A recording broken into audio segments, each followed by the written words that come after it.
Hey, I'm Chase from On the Table Gaming, and today we're going to talk about how to expand your Lannister forces after you've already purchased the A Song of Ice and Fire tabletop miniature game starter set.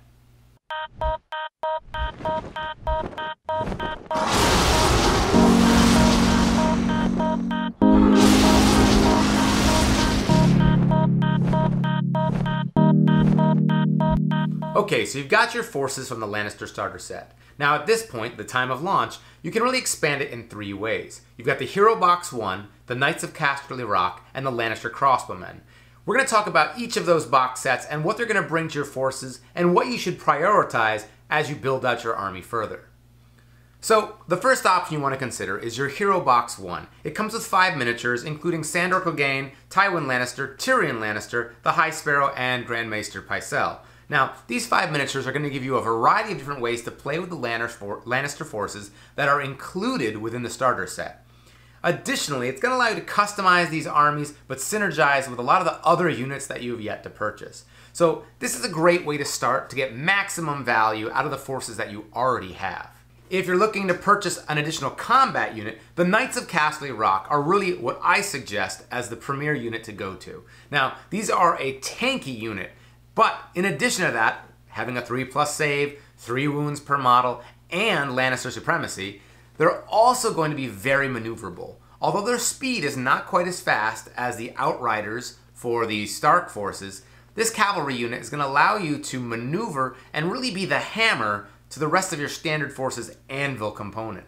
Your guardsmen, your halberdiers, those are all great units at catching the enemy upon them.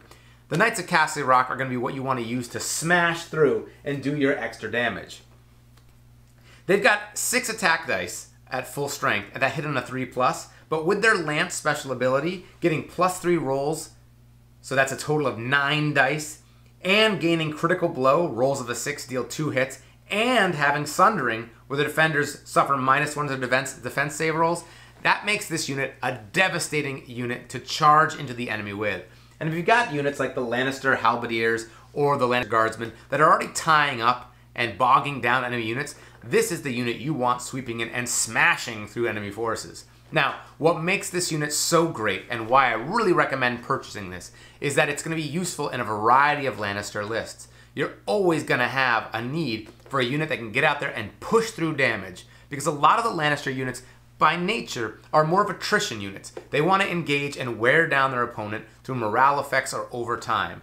This is going to be the unit that you're going to want to help round out that list regardless of what you end up purchasing. And I would suggest in your early lists replacing the Mountains Men with this unit. The final choice you might consider is the Lannister Crossbow Men. Now this unit is an excellent unit, but it has a high skill level. This unit is relatively fragile, easily taking damage and being routed with its armor save of 5+ and a morale value of 8+. Now it's a 6-point unit, so it's not that expensive, and you won't often be putting an attachment in it, but the key thing for this unit is that they are crossbowmen who can shoot at long range with the Sundering ability, where the defender is going to have a -1 to their defense saves. Now, this is going to allow you to really prioritize heavily armored units on the enemy side at a somewhat safe range. Now, I say somewhat because when you're early on in the game, learning how to maneuver your troops, this is going to be a unit that's going to be hard for you to position, and you will lose games when you first start fielding them. Until you get the feel of how you want to use them, this is a unit that's going to be very tempting for your opponent to charge and destroy, and they will be able to do that easily. So, I suggest holding off on that unit until you get a little bit more mastery of your skills and troops, and then once you feel comfortable, that's the time you want to think about adding this in. So if it's a choice between your Crossbowmen and your Knights of Casterly Rock, I would personally suggest starting with those Knights of Casterly Rock, then adding in the Crossbowmen. But regardless, if you do take the Crossbowmen, think about them as an investment. You're investing time and energy into learning how to use this ranged weapon, and hopefully that will carry on to your future ranged units that need to be protected and are a little bit more vulnerable.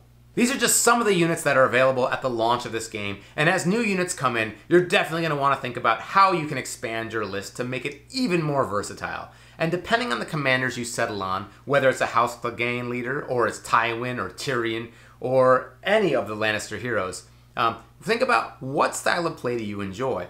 Is it more of an attrition-based list? Is it based around morale effects? Is it an NCU heavy style in which you're going to want the High Sparrow?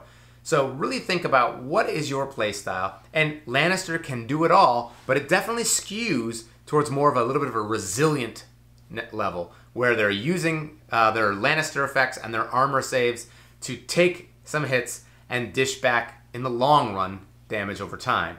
So in the comments below, please let us know if you think there are certain additions to the Lannister forces that people should buy right off the bat to help give their forces a more rounded approach. And I hope that whatever you end up purchasing, you get those models on the table.